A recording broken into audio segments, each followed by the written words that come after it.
Hey friends, you're watching Brainstorm Acres. I'm Henry. I'm sitting here trying to figure out what can I do to help make some money using our freeze dryer.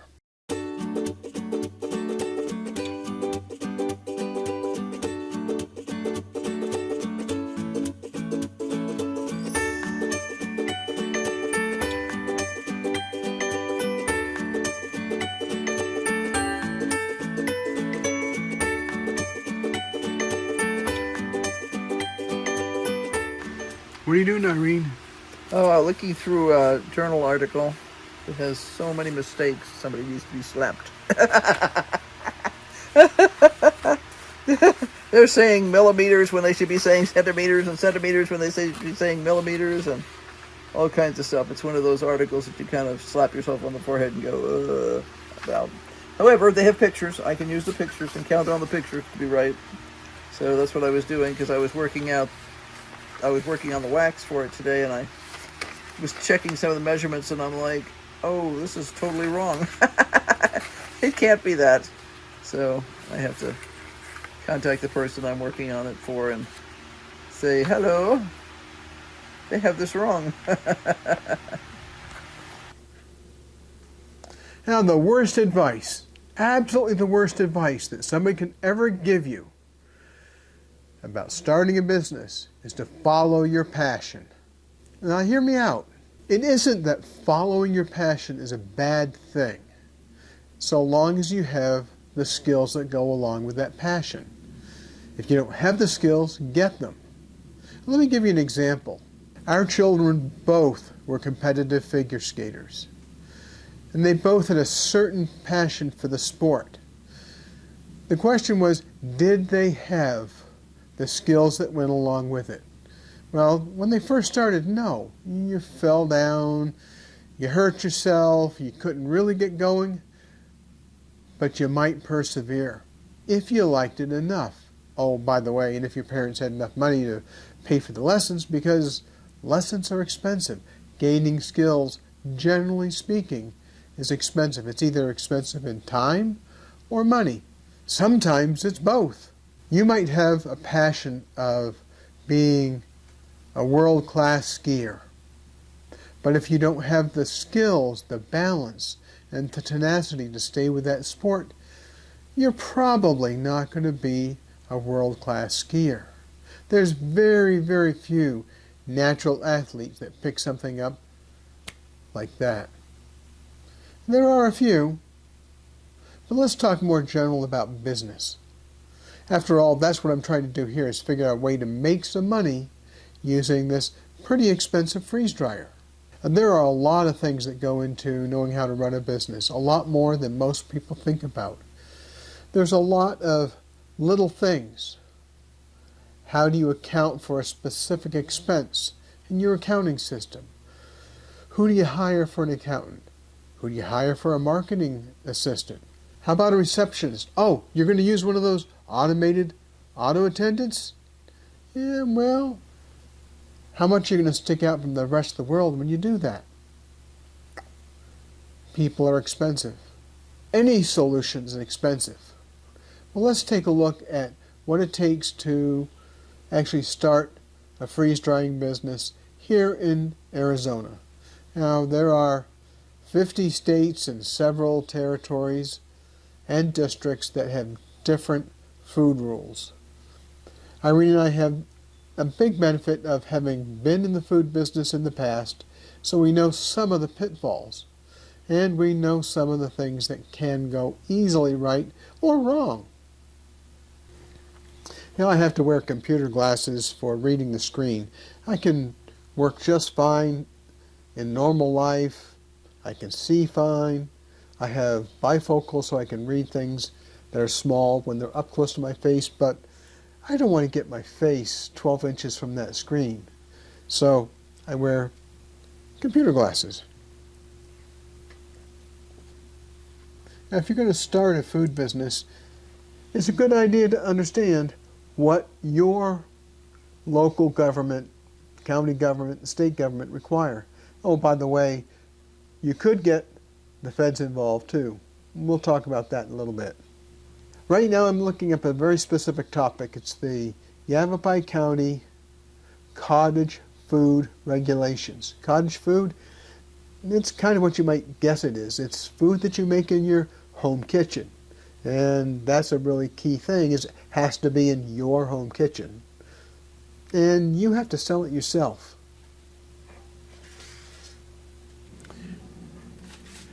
You'll be looking over my shoulder as I'm going through this process.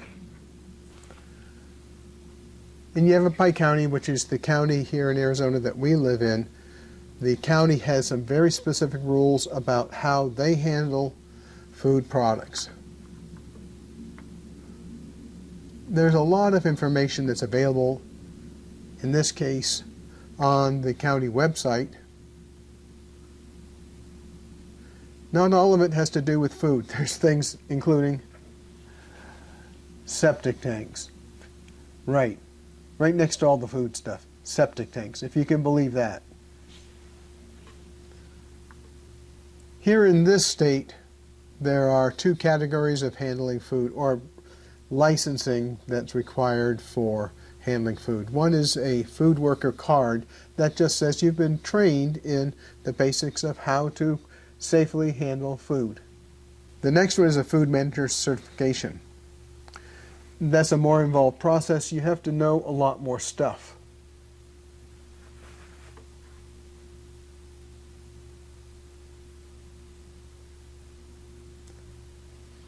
There are a ton of inspections that can be done by the county. You really don't want to run afoul of issues with the county.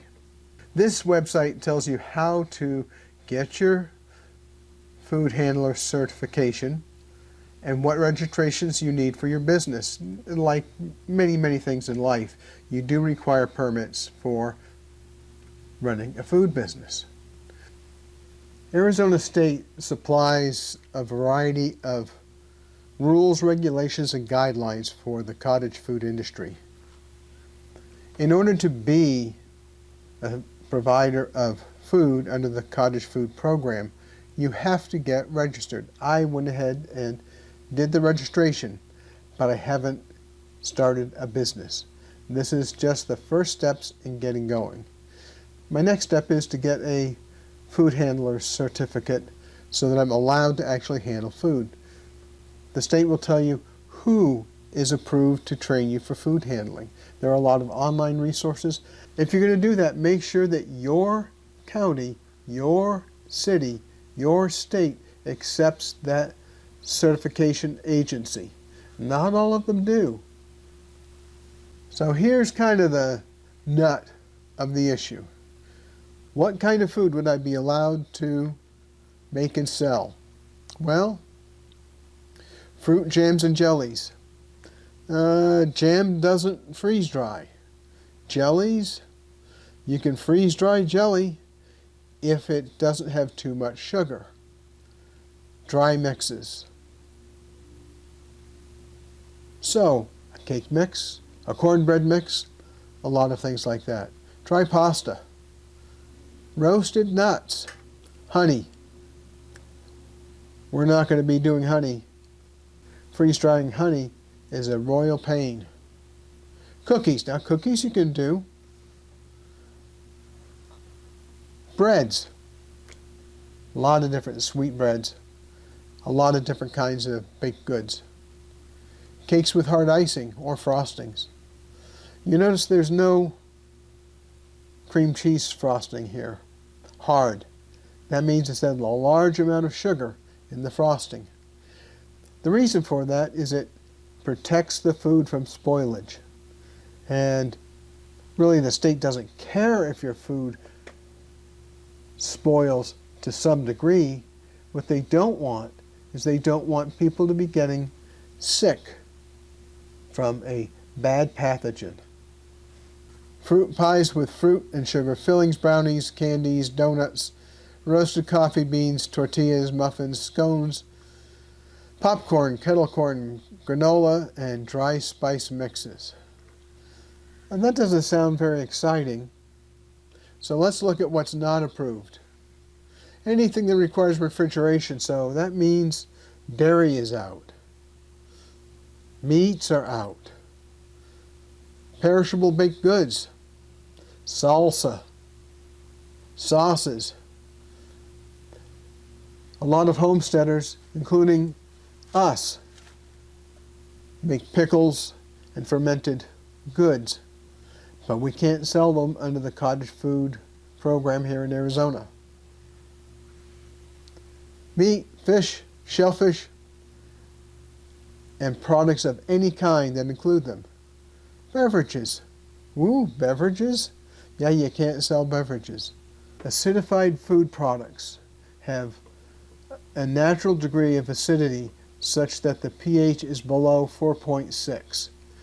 If it isn't naturally below 4.6, you have to acidify it by adding citric, ascorbic, or other acids to that product. Irene and I used to do this all the time when we ran the chai tea factory. We sold acidified tea. It was a shelf-stable product.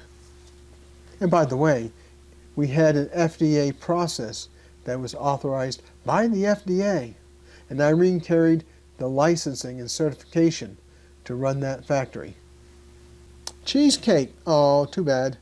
Custard or cream style pies, meringue pie, tamales, butter and spreads, syrups, cakes with custard fillings. Dehydrated fruits and vegetables. Oh, wait a second. You know, that means freeze-dried too. So, no freeze-dried fruit, no freeze-dried vegetables.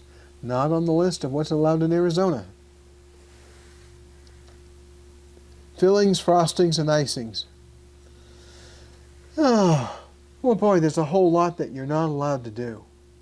But there's a lot of hoops you have to jump through to get between what's approved and being in business. Can you freeze-dry candy? That's a question. Maybe. Now, I've tried freeze-drying a lot of different things, and I've tested freeze-dried fruit with friends, and they really like it. But I'm not allowed to do it under the Arizona cottage food laws. That's too bad. How it sounds easy. Start a business. Sell a few things on the side. Make a few dollars. Help offset the cost of that freeze dryer. It's not that easy, as you can tell from this list of things that I can do and the things I can't do. There's a lot more things I can't do than I'm allowed to actually produce to sell. Now that doesn't stop me from freeze drying all of these products for our own use. For the past 4 or 5 months, I've been producing food for the events that we go to. We had a very, very successful food event going to California a couple of weeks ago. I made all the food in advance. It all turned out pretty good. We had a few things that failed. We can talk about that later if you're interested. But all in all, we had good success. And the thing is, we saved a ton of money. And we had the food when we wanted to eat it. That's great. Going to Pennsylvania is a whole big deal because we're going to be on the road for 45 days. That's 45 days of breakfast, lunch, and dinner. Now our plan is to actually eat probably one meal every 4 or 5 days at a restaurant where we can get a lot of good, fresh vegetables. That's not too big of a challenge for us because there are restaurants that cater to people who want to have a good, solid main course surrounded by vegetables. So we're kind of planning that's what we're going to do. In the meantime, I have freeze-dried vegetables drying right now in the freeze dryer that we'll be able to eat during the event and on the way to the event. We did freeze-dried sour cream, reconstituted that. It was great. We did freeze-dried guacamole. That reconstituted very, very well, except there were a few small spots where there was not quite fully rehydrated guacamole. And it's a little crunchy. But I know what I did wrong, and now fix that. We had the white chicken chili that I freeze dried just a couple days ago. It was great. Like the guacamole, I had a few issues rehydrating it. I was a little anxious.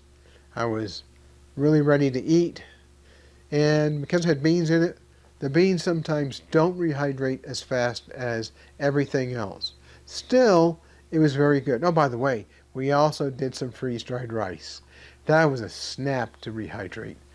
Put it in a bowl, pour on some hot water, it rehydrated, tasted just like I'd made it.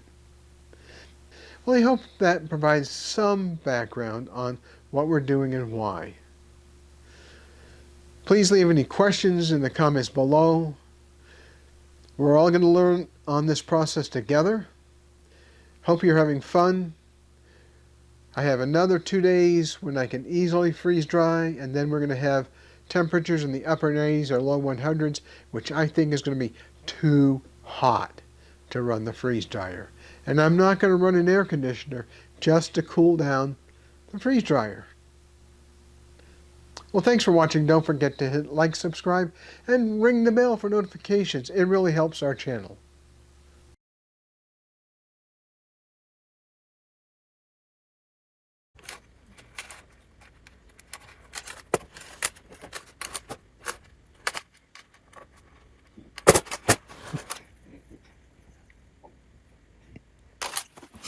We'll catch you on the next one. Bye.